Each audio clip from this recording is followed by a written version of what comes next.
నమస్తే, welcome to INB news. ముందుగా headlines. అణ్వాయుధ ప్రయోగానికి వెనుకాడమని తేల్చి చెప్పిన రష్యా అధ్యక్షుడు. ఉక్రెయిన్తో చర్చలకు సిద్ధమన్న వ్లాదిమిర్ పుతిన్. గాల్లోకి ఎగిరిన క్షణాల్లోనే పేలిన జపాన్ తొలి ప్రైవేట్ రాకెట్. ఒక్కరోజే 13% పడిపోయిన స్పేస్ వన్ కంపెనీ షేర్లు.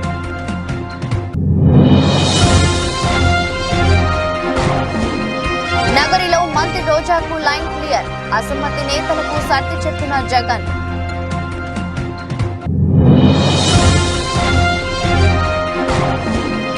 ఏపీ అసెంబ్లీ ఎన్నికల్లో కాంగ్రెస్ పోటీ చేసే స్థానాలపై షర్మిల కీలక ప్రకటన.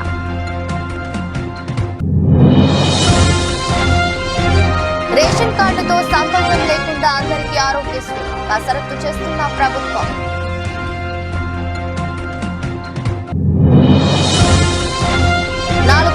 చేరిన లక్ష్మీ నరసింహస్వామి వార్షిక బ్రహ్మోత్సవాలపై ప్రత్యేక శ్రద్ధ పెట్టిన రాష్ట్ర ప్రభుత్వం. గుజరాత్ పై షెఫాలి మెరుపుల టైటిల్ ఫైట్ కు దూసుకెళ్లిన ఢిల్లీ.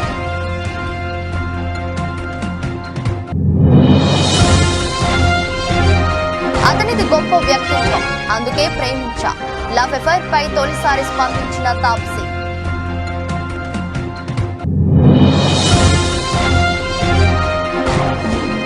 నష్టాల్లో స్టాక్ మార్కెట్ సూచీలు 22,000 దిగువకు నిఫ్టీ.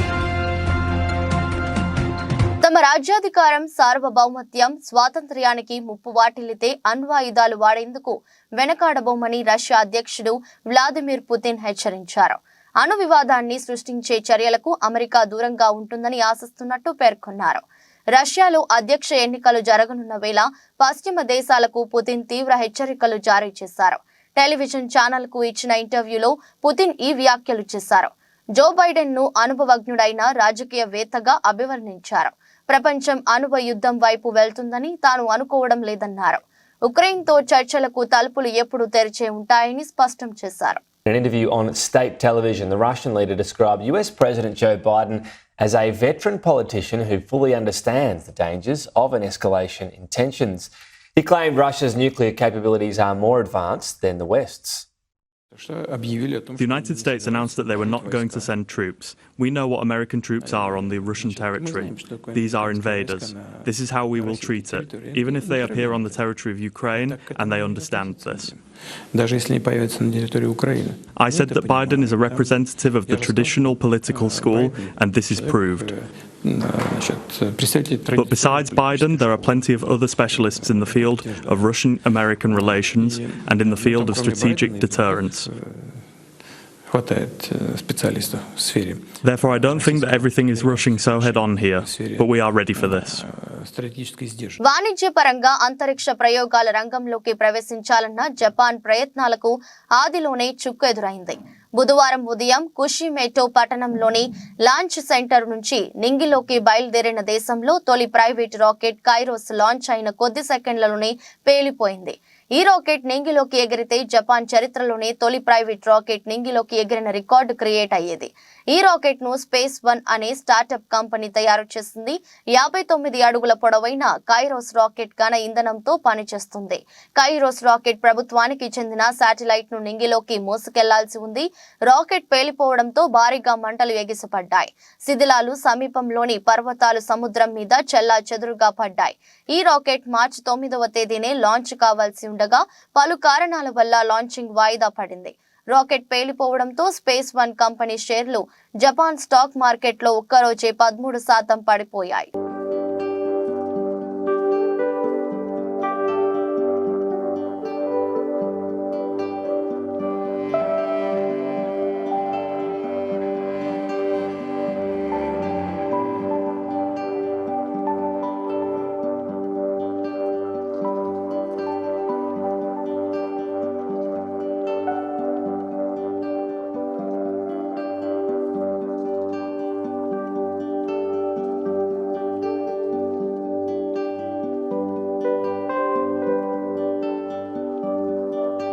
నగరి టికెట్ విషయంలో మంత్రి రోజాకు సీఎం జగన్ లైన్ క్లియర్ చేసినట్టు తెలుస్తుంది. ఏపీలో ఎన్నికలు సమీపిస్తున్న వేళ మంత్రి రోజాపై వ్యతిరేకత పెరుగుతోంది. నియోజకవర్గ పరిధిలోని నేతలు రోజాని వ్యతిరేకిస్తున్నారు.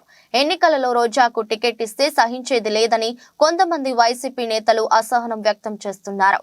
నగరిలో రోజాకి తప్ప ఇతరులు ఎవరికి సీటు కేటాయించినా తాము గెలిపిస్తామని అంటున్నారు. ఈ నేపథ్యంలో మంత్రి రోజా సీఎం జగన్ ను కలిసి అసమ్మతి నేతలపై ఫిర్యాదు చేశారు. దీనిపై స్పందించిన సీఎం జగన్ నగరి టికెట్ విషయంలో మంత్రి రోజాకు లైన్ క్లియర్ చేసినట్టు సమాచారం. అసమ్మతి నేతలకు సర్ది చెప్పిన జగన్ అందరూ కలిసి పనిచేయాలని సూచించినట్టు తెలుస్తోంది. మరోవైపు సత్తెనపల్లి, నర్సరావుపేట నగరి అసంతృప్త నేతలకు కూడా సీఎం జగన్ సర్ది చెప్పారు. కొన్ని రోజులుగా మంత్రి అంబటి పలువురు నేతలకు మధ్య గ్యాప్ వచ్చినట్టు తెలుస్తోంది. అంబటిని గెలిపించాల్సిన బాధ్యత తమదేనని అసంతృప్తి నేతలకు జగన్ సూచించారు. మళ్లీ అధికారంలోకి వచ్చాక అందరికీ తగిన ప్రాధాన్యత ఉంటుందని అసంతృప్తి నేతలకు భరోసా ఇచ్చారు.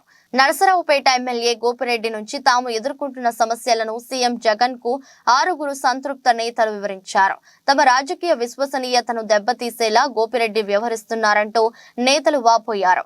ఇక ముందు ఎలాంటి ఇబ్బందులు లేకుండా చూసే బాధ్యత తనదని జగన్ హామీ ఇచ్చారు. పార్టీ నిలబెట్టిన అభ్యర్థిని గెలిపించేందుకు అందరూ కలిసి పనిచేయాలని సీఎం జగన్ సర్ది చెప్పారు.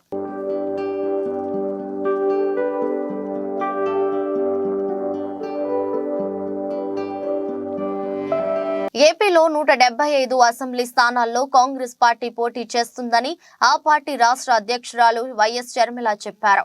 కాంగ్రెస్ ఏపీలో ఉందనడానికి 1500 అప్లికేషన్లు రావడం నిదర్శనమన్నారు. అభ్యర్థుల ఎంపిక పారదర్శకంగా జరుగుతుందని షర్మిల తెలిపారు. బీజేపీ ఇతర పార్టీలు అభ్యర్థుల ఎంపిక ఈ విధంగా జరగదన్నారు. బీజేపీ ఇతర రీజనల్ పార్టీలు నియంతలా తయారవుతున్నాయని షర్మిల చెప్పారు. అసెంబ్లీ, లోక్సభ స్థానాల్లో పోటీకి అప్లికేషన్ పెట్టుకున్న అభ్యర్థుల మీద చర్చ జరిగింది. గత ఎన్నికల్లో కాంగ్రెస్ కు 1% మాత్రమే ఓట్లు వచ్చాయి. అసెంబ్లీ, లోక్సభ సీట్లలో గట్టి పోటీ ఇవ్వగలము. ఎన్నికల్లో కాంగ్రెస్ పార్టీ నాయకులు మొత్తం సైనికులుగా పనిచేయాలి. పార్టీ ఆదేశిస్తే ఎవరైనా ఎక్కడి నుంచైనా పోటీ చేయాల్సిందే. సిపిఎం, సిపిఐ పార్టీలతో చర్చలు జరుపుతున్నాం. అందరినీ కలుపుకొని ముందుకు వెళ్తాం. కాంగ్రెస్ పార్టీ మొదటి నుంచి ప్రత్యేక హోదా, విభజన హామీల కోసం పోరాటం చేస్తుంది. గతంలో ప్రత్యేక హోదా మీద మాట్లాడిన సీఎం జగన్ ఇప్పుడు ఎందుకు మాట్లాడటం లేదు? ప్రత్యేక హోదాపై జగన్ సమాధానం చెప్పాలి. ప్రత్యేక హోదా, పోలవరం, రాజధాని అంశాలపై కాంగ్రెస్ పార్టీ బలంగా నిలబడుతుంది అని షర్మిల అన్నారు. రాష్ట్ర ప్రజలు ఎలా చూస్తున్నారు, మీరు ఎలా చూస్తున్నారు, ఇది ఏం పద్ధతి అని ఎవరికి అనిపించటం లేదా? అసలు గమనించాల్సిన పాయింట్ ఏమిటంటే మన రాష్ట్రంలో ప్రత్యేక హోదా గురించి ఊసే లేకుండా చేశారు తెలుగుదేశం పార్టీ, వైసీపీ పార్టీలు కలిసి. ప్రత్యేక హోదా మనకు ఊపిరి. ప్రత్యేక హోదా లేకపోతే మనం బాగుపడలేం, మనకు భవిష్యత్తు లేదు. 10 సంవత్సరాలుగా అది నిరూపణ అయ్యింది. అయినా కూడా ఈ 10 సంవత్సరాలలో ఎమ్మెల్యేలు, ఎంపీలు ఇంతమంది అధికారంలో ఉండి కూడా అసలు ఊసే లేకుండా చేశారు. అసలు ఆ మాటే లేకుండా చేశారు. ప్రత్యేక హోదా అన్న అంశమే లేకుండా చేస్తున్నారు కదా. ఈరోజు మేము కాంగ్రెస్ పార్టీగా వచ్చి మేము కొట్లాడుతున్నాం తప్ప ప్రత్యేక హోదా గురించి తెలుగుదేశం పార్టీ గాని, చంద్రబాబు గారు గాని, వైసీపీ జగన్మోహన్ రెడ్డి గారు గాని ఒక్క నిజమైన ఉద్యమమైనా చేశారా అధికారంలో ఉండి, ముఖ్యమంత్రులుగా ఉండి అని అడుగుతున్నాం. ఈరోజు ప్రత్యేక హోదా మనకు బీజేపీ పార్టీ ఇవ్వలేదు. పోలవరం ప్రాజెక్టు ఇవ్వలేదు. మనకు రాజధాని ఇవ్వలేదు. ఒక్క హామీ కూడా నెరవేరకపోతే మరి చంద్రబాబు గారు బీజేపీ పార్టీతో ఎందుకు పొత్తు పెట్టుకుంటున్నారో సమాధానం చెప్పాలి. ఏం చేసింది బీజేపీ పార్టీ అని పొత్తు పెట్టుకుంటున్నారు? బీజేపీ పార్టీ ఇంత మోసం చేస్తే, ఇంత వెన్నుపోటు పొడిస్తే చంద్రబాబు గారు అంతగా తిట్టి, అంతగా దూషించి మళ్ళీ ఈ రోజు రాష్ట్రం కోసమని నేను పొత్తు పెట్టుకుంటున్నానని చెప్తున్నాడంటే ఇంకా ఏమనాలి మనిషిని? ఈ పెద్ద మనిషి ఊసరి వాళ్ళ కంటే ఎక్కువ రంగులు మారుస్తున్నారు కదా. ఫస్ట్ ఏమో ప్రత్యేక హోదా కోసం పొత్తు పెట్టుకుంటున్నానని చెప్పాడు. ఎన్నికలు గెలిచారు. వాళ్ళ కేబినెట్ లో అధికారం కూడా అనుభవించారు. ఆ తర్వాత లేదు అని తిట్టి మరీ బయటకు వచ్చారు. మళ్ళీ ఇప్పుడు మళ్ళీ మెచ్చుకొని మేము గౌరవిస్తున్నామని చెప్పి మళ్ళీ చేరుతున్నారు. దేనికంటే మీకు గౌరవం? పవన్ కళ్యాణ్ గారు కూడా అడుగుతున్నాను. మోడీ అంటే అపారమైన గౌరవం అన్నారు. దేనికి మీకు అపారమైన గౌరవం? మనకు పోలవరం ఇచ్చినందుకు మీకు అపారమైన గౌరవమా? మన రాజధాని ఇచ్చినందుకు మీకు అపారమైన గౌరవమా? స్పెషల్ చేసి ఇచ్చినందుకు మీకు అపారమైన గౌరవమా? ప్రజలకు సమాధానం చెప్పాల్సిన అవసరం ఉంది. రాష్ట్రంలో ఆరోగ్యశ్రీని ప్రత్యేక పథకంగా అమలు చేయాలని ప్రభుత్వం భావిస్తుంది. రేషన్ కార్డు ఆర్థిక స్థితితో సంబంధం లేకుండా ప్రజలందరికీ వర్తించేలా ఈ పథకాన్ని విస్తరించాలని నిర్ణయించింది. ఈ నిర్ణయానికి అనుగుణంగా లబ్ధిదారులకు రాజీవ్ ఆరోగ్యశ్రీ పేరుతో కొత్త కార్డులు ఇవ్వాలని యోచిస్తోన్నది. ఈ నేపథ్యంలో లబ్ధిదారుల గుర్తింపు, ఇతర మార్గదర్శకాలపై అధికారులు కసరత్తు చేస్తున్నారు. ప్రైవేట్ ఇన్సూరెన్స్ కంపెనీల తరహాలో ప్రతి కుటుంబాన్ని ఒక యూనిట్ గా తీసుకుని ప్రత్యేక నంబర్ కేటాయించి కార్డులు ఇవ్వాలని నిర్ణయించినట్టు సమాచారం. రాష్ట్ర వ్యాప్తంగా అందరికీ డిజిటల్ హెల్త్ ప్రొఫైల్ రూపొందిస్తామని ఇప్పటికే ప్రకటించిన ప్రభుత్వం ఈ వివరాలను ఆరోగ్యశ్రీ కార్డులతో అనుసంధానం చేయనున్నది. 2-3 నెలల్లో ఈ ప్రక్రియ ప్రారంభమయ్యే అవకాశం ఉన్నది. ప్రస్తుతం రాష్ట్రంలో 90 లక్షలకు పైగా తెల్ల రేషన్ కార్డులు ఉన్నాయి. మిగతా వారిలో ప్రభుత్వ ఉద్యోగులు వంటి వారు ఉన్నారు. వారికి కూడా ప్రభుత్వం ప్రత్యేకంగా హెల్త్ స్కీమ్ ను అమలు చేయాల్సి వస్తుంది. దీంతో 90% పైగా జనాభాకు ప్రభుత్వ హెల్త్ స్కీమ్ వర్తిస్తుందని వైద్య శాఖ చెబుతుంది.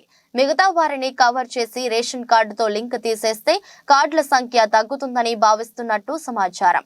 ఇలా చేస్తే ప్రభుత్వంపై ఏటా దాదాపు 450 కోట్ల మేరకు అదనపు భారం పడుతుందని అంచనా.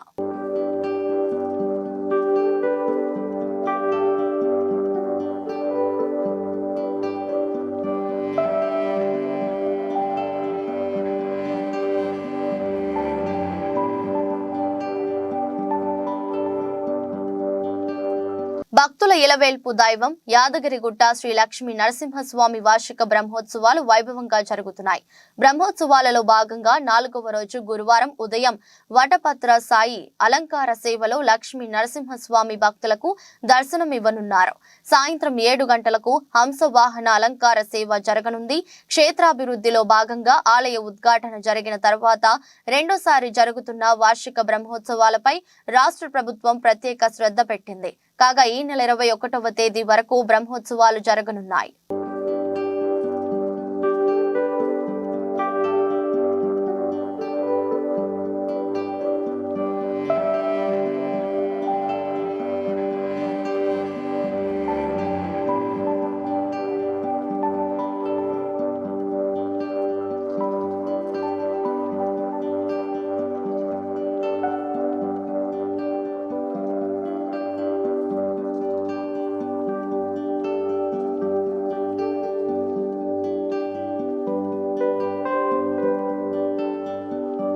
ములుగు నియోజకవర్గంలోని పెద్దాపూర్, గుర్రంపేట, బౌసింగ్పల్లి, సుబ్బక్కపల్లి గ్రామాల్లో 2,34 లక్షలతో చేపట్టిన పలు అభివృద్ధి కార్యక్రమాలను కొబ్బరికాయ కొట్టి ప్రారంభించిన రాష్ట్ర పంచాయతీరాజ్ గ్రామీణాభివృద్ధి స్త్రీ సంక్షేమ శాఖ మంత్రి వర్యులు డాక్టర్ ధనసరి అనసూయ సీతక్క.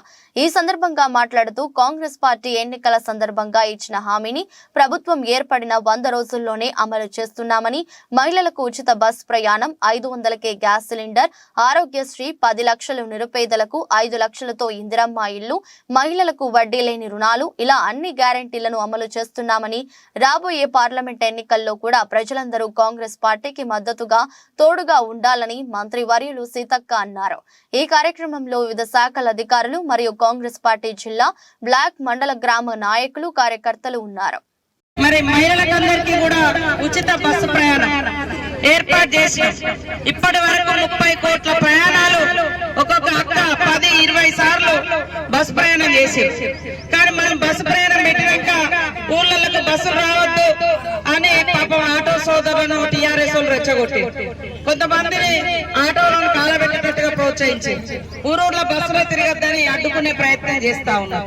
మేమేమంటామంటే ఆటోల టైంలో ఆటోలు తిరుగుతాయి, ఎందుకంటే పొద్దున సాయంత్రం బస్సు వస్తుంది.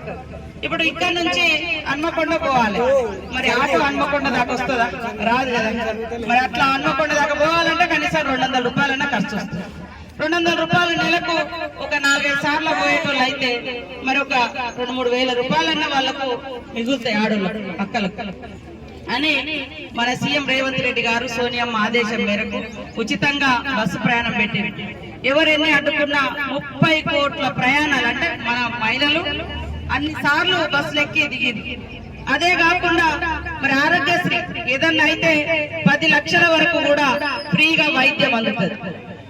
మరి దానితో పాటు మేము ఇక్కడే ఉండి 200 యూనిట్ల కరెంటు ఫ్రీగా ఇస్తామని చెప్పినాం ఆ రోజు ఎన్నికల కంటే ముందు. కాంగ్రెస్ వాళ్ళు ఇచ్చేది అవుతుందా కాదు అని అన్నారు. కానీ 200 యూనిట్ల కరెంటు మరి రేపటి నుంచి వచ్చేటువంటి బిల్లు మీకు కరెంటు బిల్లు ఉండదు. అంతకుముందు చూస్తే నాకు చాలా సార్లు వచ్చిన ఫోన్ ఇటు ఎస్సీ కాలనీ కట్ అయింది, ఎస్టీ కాలనీ కట్ అయింది, బీసీ కాలనీ కరెంటు బిల్లులు కట్టట్లేదని ఇల్లు. కానీ పేదోళ్ళు ఉండేటువంటి ఇళ్ళ కరెంటు బిల్లులు గతంలో బీఆర్ఎస్ పార్టీ ముక్కుబిండి వసూలు చేసింది. కోట్లు ఉన్న లెక్కమో ఫ్రీ.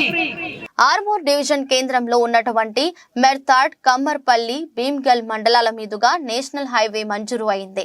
ఈ రహదారిని ప్రస్తుతం ఉన్న రహదారి ద్వారా కాకుండా పంట పొలాల నష్టం జరిగే విధంగా సైద్యం చేస్తున్న పొలాల నుండి రోడ్డు వేయడం ద్వారా నష్టం జరుగుతుందని, రైతులు నష్టపోతారని గత కొన్ని రోజులుగా రైతులు ధర్నాలు చేస్తే దానికి మద్దతుగా సిపిఐ ఎంఎల్ ప్రజాపందా పార్టీ నిలబడితే ఆర్మూర్ ఆర్డీఓ ప్రజా అభిప్రాయం సేకరణ అంటూ వారి సమక్షంలో సమావేశం నిర్వహించిందన్న సందర్భంలో వారికి అండగా వెళ్లిన సిపిఎం ఎల్ ప్రజాపందా పార్టీ నాయకులు ఆర్డీఓ రెచ్చగొట్టే విధంగా వ్యాఖ్యలు చేస్తూ ఆర్మూర్ ఏసీపీ బస్పారెడ్డి దురుసుగా ప్రవర్తించి ప్రజాపందా నాయకులను అరెస్టు చేయడం ప్రజాస్వామ్యమైన చర్య కావున దీన్ని వ్యతిరేకిస్తూ Armoor CPI ML sub division నాయకులు ఆర్మూర్ ఆర్డీఓ ఏసీపీ గారి దిష్టిబొమ్మ ఆర్మూర్ పట్టణంలోని అంబేద్కర్ చౌరస్తా వద్ద దగ్ధం చేశారు.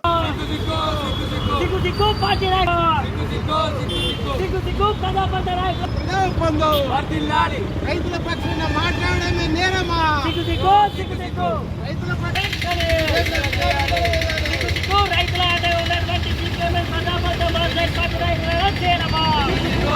ఉన్నటువంటి దిక్కు అరెస్ట్ చేయడమా? పోలీస్ ఆర్మూర్ నియోజకవర్గ కాంగ్రెస్ పార్టీ ఇన్ఛార్జ్ వినయ్ కుమార్ రెడ్డి ఆదేశానుసారం పీవీఆర్ భవన్ లో ఆర్మూర్ నియోజకవర్గ యువజన Congress vice president Bindla Prashanth media సమావేశంలో మాట్లాడుతూ ఆర్మూర్ ఎమ్మెల్యే రాకేష్ రెడ్డి మిమ్మల్ని ప్రజలు అభివృద్ధి చేస్తారని గెలిపిస్తే మీరు మాత్రం సినిమా డైలాగులు కొడుతూ పబ్బం గడుపుతున్నారు. బిడ్డ రాకేష్ రెడ్డి కాంగ్రెస్ నాయకుల గురించి ఇష్టానుసారంగా మాట్లాడితే నీకు పుట్టగతులు ఉండకుండా చేస్తామన్న విషయాన్ని గుర్తుంచుకోండి. నీకు దమ్ముంటే నిధులు తీసుకురండి, లేకపోతే అభివృద్ధికి సహకరించండి. కానీ తెలంగాణ ముఖ్యమంత్రి రేవంత్ రెడ్డిని విమర్శిస్తే ఆర్మూర్ నియోజకవర్గంలో మా యువజన కాంగ్రెస్ నాయకులు మిమ్మల్ని తిరగకుండా చేస్తారు, జాగ్రత్త అని హెచ్చరించారు. విలేకరుల సమావేశంలో విచ్చేసిన వారు town president Vijay Agarwal, youth Congress నియోజకవర్గ జనరల్ సెక్రటరీ తిరుమన్పల్లి నవనీత్, నియోజకవర్గ నాయకులు ఎడ్డిగారి నిఖిల్, తోపారం భగత్, శ్రావణ్, రాజశేఖర్, గుండు, హరీష్, అల్జాపూర్ కిరణ్, వినోద్, సుశాంత్, యువజన పార్టీ నాయకులు తదితరులు పాల్గొన్నారు. రాకేష్ రెడ్డి గారు, మీరు ఒక ఎమ్మెల్యే స్థాయిని మర్చిపోయి ఇష్టానుసారంగా మా రేవంత్ రెడ్డిని ఇష్టం వచ్చినట్టు మాట్లాడుతున్నారు. ఖబర్దార్ రేవంత్ రెడ్డి జోలికి వస్తే ఖబర్దార్ మీకు బుద్ధి చెప్తాం, తరిమి కొడతాం. రాకేష్ రెడ్డి గారు, మీకేమైనా ప్రజల మీద చిత్తశుద్ధి ఉంటే మీరు గెలిచి 90 రోజులు అవుతుంది. ఇప్పటికీ కాంగ్రెస్ గవర్నమెంట్ చిత్తశుద్ధితోటి మా రేవంత్ రెడ్డి గారు ఏదైతే 6 గ్యారంటీలు అమలు పరుస్తుండో ఏ ఒక్క అమలు పరిచిన కార్యక్రమాన్ని మీరు ఎక్కడైనా చేసిర్రా? ఎక్కడ కూడా చేయలేరు. మీరు ఓన్లీ మతాల మధ్య చిచ్చు పెట్టుకుంటా తలవార్లు దిత్తాం, చాకులు దిత్తాం అంటే నడదిడ రాయలసీమ రాజకీయం నడది రాకేష్ రెడ్డి గారిడా. మీరు కొంచెం ప్రజలు జమ్మికుంట తహసీల్దార్ జానకి ఆమె బంధువుల ఇళ్లలో 5 చోట్ల నిన్న ఉదయం నుండి రాత్రి వరకు ఏసీబీ అధికారులు సోదాలు చేశారు. ఈ సోదాల్లో 3,20,00,000 విలువైన ఆస్తులను ఏసీబీ గుర్తించింది. అంతేకాకుండా 7 ఎకరాల వ్యవసాయ భూమితో పాటు భారీగా ఓపెన్ ప్లాట్లను కొనుగోలు చేసినట్లు గుర్తించారు. వాటితో పాటు 1.4 కిలోల బంగారు ఆభరణాలతో పాటు 1,40,000 నగదు స్వాధీనం చేసుకున్నారు. తహసీల్దార్ జానకి కరీంనగర్ కోర్టు 14 రోజుల పాటు రిమాండ్ విధించింది.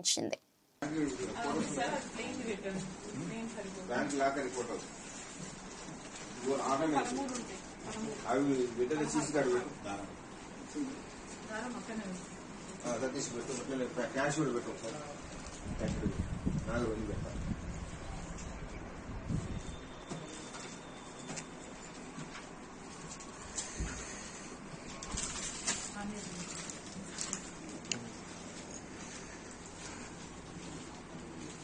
కుప్పం మున్సిపాలిటీ పరిధిలోని 1వ వార్డు సామగుట్ట పల్లిలో ఎమ్మెల్సీ భరత్ ప్రచారాన్ని ప్రారంభించారు. ఈ సందర్భంగా ఆంజనేయ స్వామి ఆలయంలో ప్రత్యేక పూజలు చేశారు. అనంతరం ప్రతి ఇంటికి వెళ్లి ప్రజల సమస్యలను అడిగి తెలుసుకున్నారు. రాబోయే ఎన్నికల్లో కుప్పం ఎమ్మెల్యేగా తనకు ఒక అవకాశం ఇవ్వాలని కోరారు. వైసీపీ ప్రభుత్వ హయాంలో ప్రజలందరూ సంతోషంగా ఉన్నారన్నారు.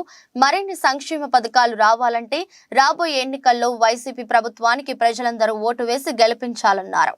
ఈ కార్యక్రమంలో municipal chairman doctor Sudheer, ward కౌన్సిలర్లు మరియు వైసీపీ నేతలు, కార్యకర్తలు తదితరులు పాల్గొన్నారు. 2024వ సార్వత్రిక ఎన్నికలకు సంబంధించి కుప్పం నియోజకవర్గంలో వైఎస్ఆర్సీపీ పార్టీ ఎలక్షన్ క్యాంపెయిన్ అనేది స్టార్ట్ చేయడం జరుగుతోంది. గడిచిన 4.5 సంవత్సరాలుగా జగన్మోహన్ రెడ్డి గారి నాయకత్వంలో ఎటువంటి లబ్ధి ప్రతి ఇంటికి చేరింది, ఏ రకమైనటువంటి అభివృద్ధి ప్రతి ఒక్క ప్లేస్కి చేరింది అనేది గుర్తు చేస్తూ మరొక్కసారి జగన్మోహన్ రెడ్డి గారు అధికారంలోకి రాకపోతే పేదవాడు అనేటటువంటి వాడు చాలా నష్టపోతాడు. కాబట్టి రాబోయేటటువంటి తరానికి తీవ్రమైనటువంటి అన్యాయం జరుగుతుంది. కాబట్టి వాటన్నిటినీ కూడా ప్రజలకు మరొకసారి గుర్తు చేస్తూ కరోనా సమయంలో కానీ ఆ తర్వాత ఎక్కడెక్కడైనా ప్రాబ్లమ్స్ ఉంటే ప్రతి ఒక్క ప్రాబ్లంని వైఎస్ఆర్సీపీ పార్టీ కానీ వైఎస్ఆర్సీపీ పార్టీ శ్రేణులు కానీ ముందుండి ఆ ప్రాబ్లమ్స్ అన్నింటినీ కూడా క్లియర్ చేసుకుంటా ఈ 4.5 years కూడా మేము పనిచేయడం జరిగింది. వాటన్నిటిని కూడా ప్రజలకు ఒకసారి మౌలాలి డివిజన్ కార్పొరేటర్ గున్నాల సునీత శేఖర్ యాదవ్ ఆధ్వర్యంలో కాలనీ సంఘాల ఆత్మీయ సమ్మేళనం నిర్వహించారు. ఈ సమావేశానికి మల్కాజ్గిరి పార్లమెంట్ అభ్యర్థి ఈటెల రాజేందర్ ముఖ్య అతిథిగా విచ్చేసి ప్రారంభించారు. అనంతరం ఆయన మాట్లాడుతూ కరోనా టైంలో అతి తక్కువ కాలంలో వ్యాక్సిన్ తయారు చేసి ఇచ్చిన ఘనత నరేంద్ర మోదీ గారిదని అన్నారు. ప్రపంచం అన్ని రంగాల్లో భారతీయ దేశం గర్వంగా అనుకుంటున్నాము అంటే నరేంద్ర మోదీ కృషి వల్లే అయిందన్నారు. 378 చేసిన ఘనత ఏకైక నాయకుడు ప్రధాని నరేంద్ర మోదీ గారిని గుర్తు చేశారు. ఈ దేశంలో 130 కోట్లు వ్యయం కట్టించిన ఘనత నరేంద్ర మోదీ గారిని ప్రజలంతా గర్వపడే విధంగా చేశారు. 3వసారి ప్రధాని కావడం ఖాయమని కొనియాడారు. ఈ కార్యక్రమంలో నాయకులు కృష్ణ యాదవ్, వికే మహేష్, బాలచందర్, సాయిబాబా, శివ, శ్రీనివాస్ యాదవ్, ప్రసన్న, రాధాబాయ్, సుజాత, అరుణ, అలివేలు తదితరులు పాల్గొన్నారు. అని చెప్పి ప్రాధేయపడితే ఆ 370 సీట్లలో మల్కాజ్గిరి కూడా ఉండాలని చెప్పి నేను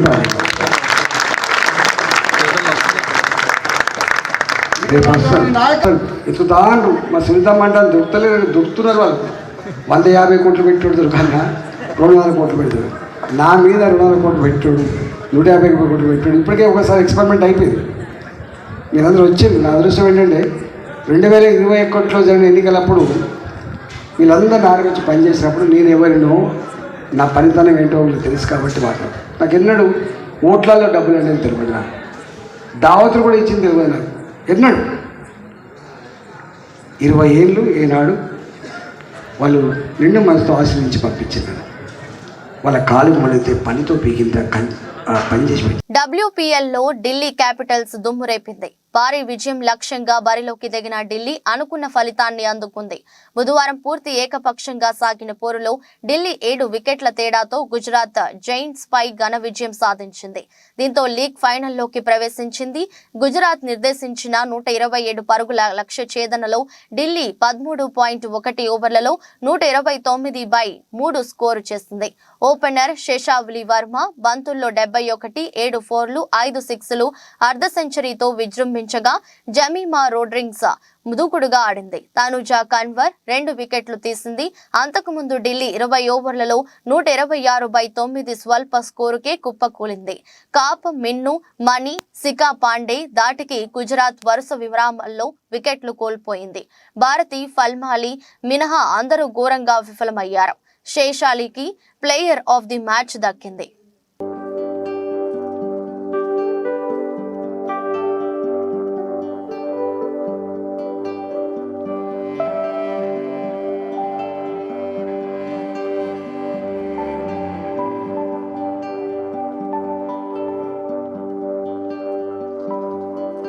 ప్రియుడు మదియాస్ బో గురించి తొలిసారి తన మనసులోని మాటల్ని బయటపెట్టింది అగ్ర కథానాయక తాప్సీ. డెన్మార్క్ బ్యాడ్మింటన్ ప్లేయర్ అయిన మదియాస్ బోతో ఈ అమ్మడు తన గత 9 ఏళ్లుగా ప్రేమలో ఉంది. అయితే తన లవ్ అఫైర్ పై ఈ భామ ఇప్పటి వరకు ఎక్కడా స్పందించలేదు. ఈ జంట త్వరలో పెళ్లి పీటలెక్కబోతున్నారని వార్తలు వస్తున్నాయి. ఈ నేపథ్యంలో మదియాస్ బో గురించి ఆసక్తికరమైన వ్యాఖ్యలు చెప్పింది తాప్సీ. మదియాస్ పరిచయం కాకముందు నేను కొంతమంది అబ్బాయిలతో స్నేహం చేశాను, కానీ ఎవరి వ్యక్తిత్వం నన్ను ఆకట్టుకోలేదు. పురుషుల్లో నిజాయితీతో పాటు జీవితం పట్ల పరిణతి ఉండాలని క్రమంగా తెలుసుకున్నాను. ఈ లక్షణాలు మదియాస్ బోలో పుష్కలంగా ఉన్నాయి. అతను నా జీవితానికి భద్రత కల్పించగలడని మా ప్రయాణంలో అర్థం చేసుకున్న గొప్ప వ్యక్తిత్వం కలిగిన అతనితోనే జీవితాన్ని పంచుకోవాలని నిర్ణయించుకున్నా అని తాప్సీ చెప్పుకొచ్చింది. అయితే పెళ్లి వార్తలపై స్పందించడానికి ఈ భామ నిరాకరించింది. సమయం వచ్చినప్పుడు తానే ఈ విషయాన్ని వెల్లడిస్తానని చెప్పుకొచ్చింది.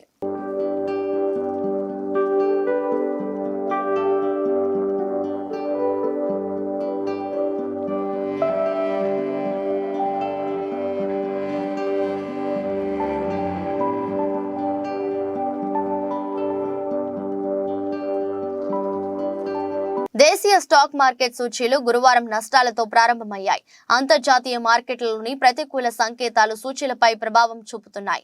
ఉదయం 9:20 సమయంలో సెన్సెక్స్ 256 పాయింట్ల నష్టంతో 72,505 వద్ద ట్రేడ్ అవుతుంది. నిఫ్టీ 40 పాయింట్ల నష్టపోయి 21,957 దగ్గర కొనసాగుతుంది.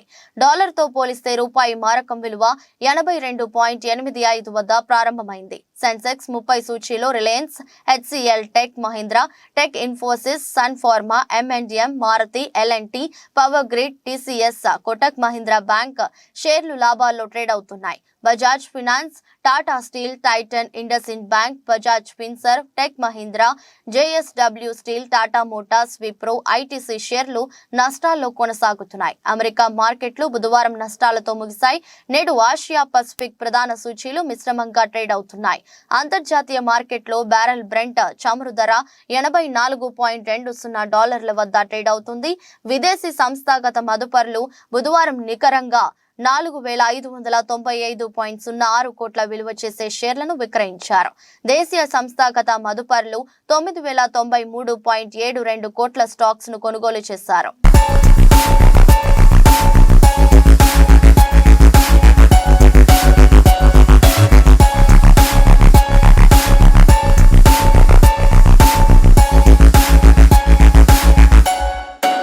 నమస్తే, వెల్కమ్ టు భావత్ న్యూస్. ముందుగా హెడ్లైన్స్. అణ్వాయుధ ప్రయోగానికి వెనుకాడమని తేల్చి చెప్పిన రష్యా అధ్యక్షుడు. ఉక్రెయిన్తో చర్చలకు సిద్ధమన్న వ్లాదిమిర్ పుతిన్.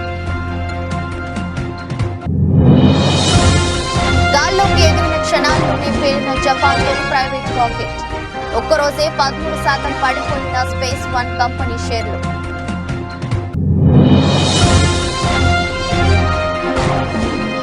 నగరిలో మంత్రి రోజాకు లైన్ క్లియర్. అసమ్మతి నేతలకు సర్ది చెప్పిన జగన్.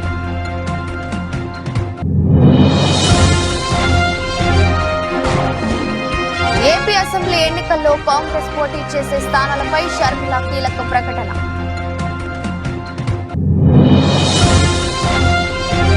రేషన్ కార్డుతో సంబంధం లేకుండా అందరికీ ఆరోగ్యశ్రీ కసరత్తు చేస్తున్న ప్రభుత్వం.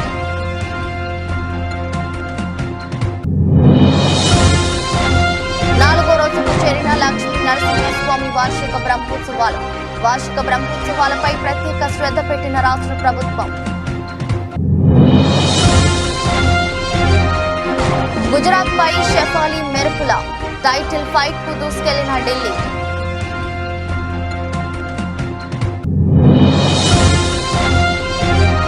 అతనిది గొప్ప వ్యక్తిత్వం, అందుకే ప్రేమించా. లవ్ అఫైర్ పై తొలిసారి స్పందించిన తాప్సీ.